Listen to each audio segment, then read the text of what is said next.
ছবিটা দেখাই আপনাদের। কল থেকে জল পড়ছে, কিন্তু সেই জল খাওয়ার যোগ্য নয়, কারণ নোংরা জল পড়ছে কল থেকে। আর এরকমই দুর্ভোগে ডেবরার মানাপাড়ার 7 পরিবার, তারা রীতিমতো বিরক্ত, কারণ টিউবওয়েল থেকে জলে দুর্গন্ধ। অভিযোগ পেয়ে এলাকায় বিডিও যান।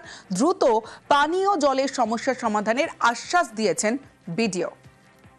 টিউবওয়েলের সমস্যা বলতে জলটা নোংরা জল বেরাচ্ছে, সরকার থেকে বসিয়ে দিয়ে গেছিল, কিন্তু সেই জলটা এখন খাওয়া যাচ্ছে না, নোংরা আর আবার কি পচা দুর্গন্ধ। পানীয় জলটা হচ্ছে গত 2 বছর ধরে পানীয় জলে প্রচুর সমস্যা। অঞ্চল থেকে এখানে বসিয়ে দিয়ে গেছিল আপনার একটা টিউবওয়েল, কিন্তু টিউবওয়েলটা থেকে যে জলটা বেরাচ্ছে, জলটা পচা দুর্গন্ধ, সেটা খাবার অযোগ্য। আমরা পঞ্চায়েত প্রধানকে জানিয়ে কোনো রকম সুরাহা হয়নি। জল খাওয়ার জন্য এখন আপাতত 2 কিলোমিটার দূর থেকে আমাদেরকে পানীয় জল নিয়ে আসতে হয়, জানানোর পরেও কোনো সুরাহা হয়নি। 4 নম্বরের সাবিরগেরিয়া মানাপাড়া অঞ্চলে জল সংক্রান্ত একটা প্রবলেম আছে। আমরা ওটাকে ইমিডিয়েটলি ব্লক প্রশাসনের তরফ থেকে টেক আপ করছি, যাতে ওনাদের কাছে রেগুলার জলের ব্যবস্থা করে দেওয়া যায়। নিউজ 18 বাংলায় আমরা একটা খবর দেখেছিলাম। প্রথমে আপনাদের ছবিটা দেখাই। কোন খবর? 28শে অগস্ট আমরা খবর দেখাই যে পথশ্রী প্রকল্পের টাকা বরাদ্দ হয়ে গেছে, কিন্তু তারপরেও রাস্তার কাজ শুরু হয়নি। এই সেই বেহাল রাস্তা। নিউজ 18 বাংলার খবরের জেরে এবার শুরু হলো রাস্তা সংস্কার। পথশ্রীর 3 কোটি টাকা বরাদ্দ হয়েও থমকে ছিল কাজ, এবং নিউজ 18 বাংলায় 28শে অগস্ট আমরা এই খবর দেখাই। এরপরই উদ্যোগী প্রশাসন। আমার সঙ্গে আমার প্রতিনিধি দিগ্বিজয় মাহালি রয়েছে। দিগ্বিজয়, কতদিনে রাস্তার কাজ শেষ হবে? এতদিন কেন থমকে ছিল এই রাস্তার কাজ?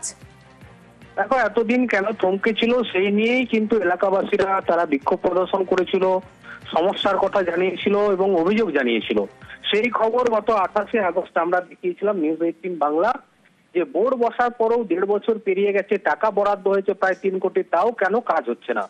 এ বিষয়ে সেই সময় বিধায়ক হুঁশিয়ারি দিয়েছিলেন যে ওই কয়েকদিনের মধ্যে যদি কাজ না শুরু করে ঠিকাদার, তাহলে কিন্তু তিনি ঠিকাদার বদলির আবেদন করবেন। ভিডিও কথা দিয়েছিলেন, গাছ কাটা হয়ে গেছে এবং বর্ষার পরেই কাজ হবে, আপাতত সংস্কার করা যাবে। এই সমস্ত বিষয়ে এলাকার মানুষ যথেষ্ট সমস্যায় ছিল, সেই খবর আমরা তুলে ধরি বারবার।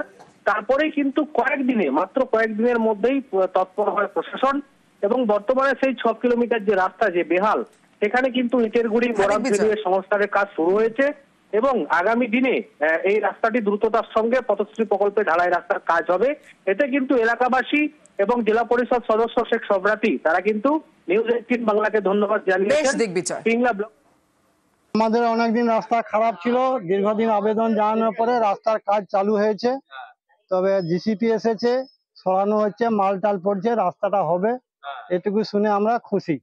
দীর্ঘদিন রাস্তা খারাপ হয়েছিল, যে তা আমাদের হচ্ছে রাস্তা কালকে থেকে কাজ শুরু হয়েছে, এবং আমাদের হচ্ছে ইট পড়ছে, এবং রাস্তায় জিসিবিতে সব মাটি সব খনন চলছে, কাজ চলবে। তো সেটা অনেক প্রতিবাদের পরে হচ্ছে, এটাই সবাই খুশি। 6 কিলোমিটার রাস্তা আজ প্রায় 1.5 বছর আগে কোন টেন্ডার হওয়ার পরেও কিন্তু এজেন্সি কাজ করছে। আজকে উদ্যোগ নিয়ে বিডিও সাহেবের নেতৃত্বে পঞ্চায়েত সমিতির সভাপতি সহ আমরা এবং প্রধান সেই অঞ্চলের অন্যান্য নেতৃত্বদেরকে নিয়ে, এবং বিশেষ করে এজেন্সি এবং জেলার ইঞ্জিনিয়ার সাহেব শঙ্করবাবু ছিলেন, আগামী 2-3 দিনের মধ্যে কাজ আমরা স্টার্ট করব। সাথে সাথে এটাও প্রধানকে নির্দেশ দেওয়া হয়েছে যে একটা বোর্ড টাঙিয়ে দিতে, যাতে কোনো মেশিন ট্রলি না চলে এবং কোনো রকম বড় গাড়ি যাতে না ঢুকে। হরিণঘাটার সমবায় সমিতি আয় রাস্তা খুঁজে রোজগারের পথ দেখাচ্ছে, যা স্বীকৃতিও মিলেছে। গত বছর দেশের সেরা সমবায় সমিতির স্বীকৃতি দিয়েছে কেন্দ্রীয় সরকারের অধীনে থাকা নাবার্ড। তুলে ধরেছে মডেল হিসেবে।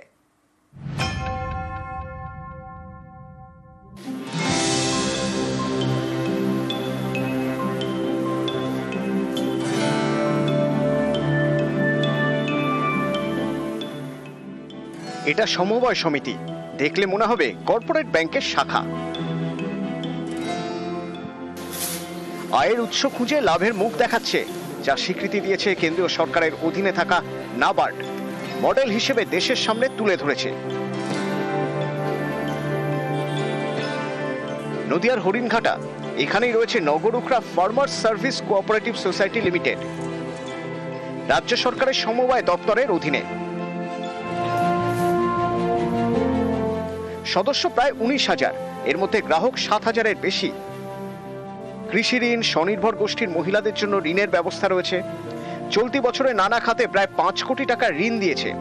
এই সমবায় সমিতির 13 বিঘা জমি রয়েছে, যেখানে রয়েছে নিজস্ব cold storage, guest house, seminar hall, lodge, যেগুলি ভাড়া দিয়ে মোটা টাকা রোজগার হয়। এভাবেই আয়ের মুখ দেখাচ্ছে সমবায় সমিতি। তাদের কাজের স্বীকৃতিও মিলেছে। 2024 সালে দেশের সেরা সমবায়ের স্বীকৃতি দিয়েছে কেন্দ্রীয় সরকারের অধীনে থাকা নাবার্ড।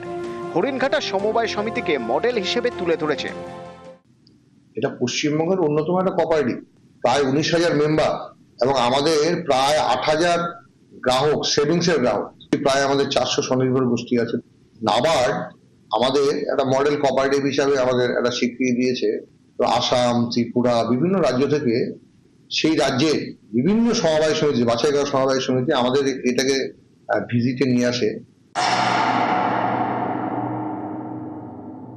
লোন নেওয়া আছে, লেনদেন করি, লেনদেন ভালো, সমস্যা হয় না টাকা পয়সা তুলতে।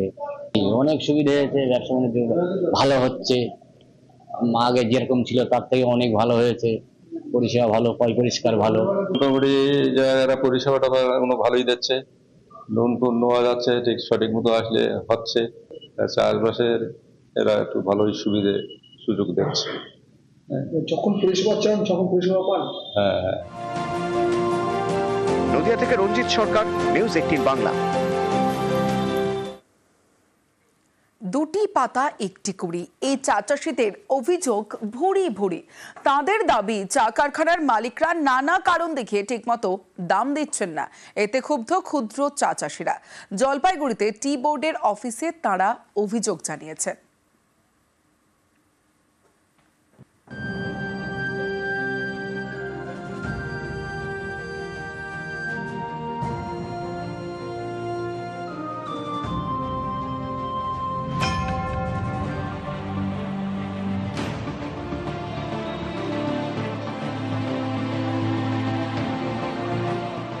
কেউ থাকেন কোচবিহারে, কেউ জলপাইগুড়িতে, সবাই ক্ষুদ্র চা চাষি।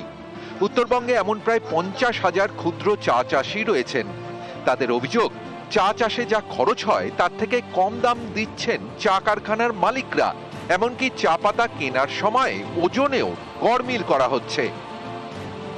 উৎপাদনের পরে চা পাতা সতেজ রাখতে তাতে জল ছেটানো হয়, পরে তা শুকিয়ে বিক্রি করা হয় কারখানায়। অভিযোগ, চা পাতা কেনার সময় কারখানার মালিকরা দাবি করছেন চা পাতায় জল ছিল, তাই প্রতি কেজি থেকে 250 গ্রাম বাদ, অর্থাৎ চাষিদের থেকে নেবে 1 কেজি, কিন্তু দাম দেবে 750 গ্রামের। চা চাষিদের অভিযোগ, এর জেরে তাদের পেটে টান পড়ছে। আমাদের চা পাতার ন্যায্য মূল্য দিচ্ছে না। হ্যাঁ, 25% করে জল কাটছে, আমাদের তো কিছুই থাকতেছে না। আমাদের নর্মালি একটা পাতার 1 কেজি পাতা আমাদের তৈরি করতে 20 টাকার উপরে খরচা হয়। সেই জায়গায় যদি আমরা 13 টাকা 14 টাকা রেট পাই, তাহলে আপনারা বুঝতেই পারছেন কি হতে পারে। জলপাইগুড়ি টি বোর্ডের অফিসে বুধবার অভিযোগ জানান ক্ষুদ্র চা চাষিরা। চা পাতা ছড়িয়ে বিক্ষোভও দেখান। শিলিগুড়িতে আমরা ডেপুটেশন দিয়েছিলাম, কিন্তু দুঃখের বিষয় টি বোর্ডের থেকে আমরা কোনো সদর্থক উত্তর পাইনি। তো আমরা সেজন্য আজকে লাস্ট আলটিমেটাম দিতে এলাম। তাই এটা নিশ্চয়ই কোনো গোপন আঘাত আছে টি बोर्ड साथ।